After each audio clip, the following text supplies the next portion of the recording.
Industry చాలా చూస్తే తెలుసు నాకు. బట్ మేజర్గా నాకు గుర్తుండి నేను ఇండస్ట్రీ వచ్చినప్పటి నుంచి మొన్న సంక్రాంతికి ఒక సినిమా మీ ఫైనాన్షియల్గా చాలా లాస్ అయింది. నెక్స్ట్ సినిమా ఇమ్మీడియట్ 3 days గ్యాప్లో అది మళ్ళీ అది వెళ్ళిపోయింది. ఈ మధ్యలో ఈ 3 రోజుల్లో మీ థాట్ ఏంటి? నెక్స్ట్ సినిమా కూడా అది కూడా పోతే అప్పుడు పరిస్థితి ఏంటి? మీ మైండ్లో రన్ అయిన మీ ఫీలింగ్ ఏంటి?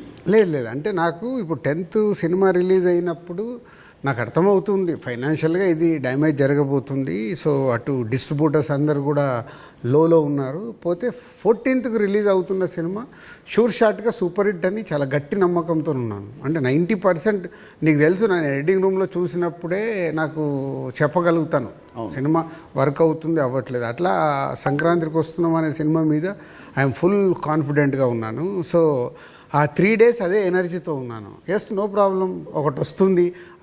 ఇది ఎంత డ్యామేజ్ అవుతుంది, అది ఎంత రికవర్ చేస్తారో నంబర్స్ తెలియదు. బట్ అది మ్యాజిక్ అనేది ఇట్స్ ఎ మిరాకిల్. బట్ ఆ పీరియడ్లో యూఆర్ కాన్ఫిడెంట్ మళ్ళీ ఇది అయిపోయింది మళ్ళీ నేను అంటే ఒక సినిమా రిలీజ్ ముందు నాకు మేబీ నా 6th సెన్స్ కావచ్చు, చూస్తున్న కంటెంట్ వల్ల కావచ్చు, చెప్పగలుగుతాను 90% మిస్ అవ్వను. సో దిల్ చేయడం వల్ల మీరు దిల్ రాజు అయ్యారు.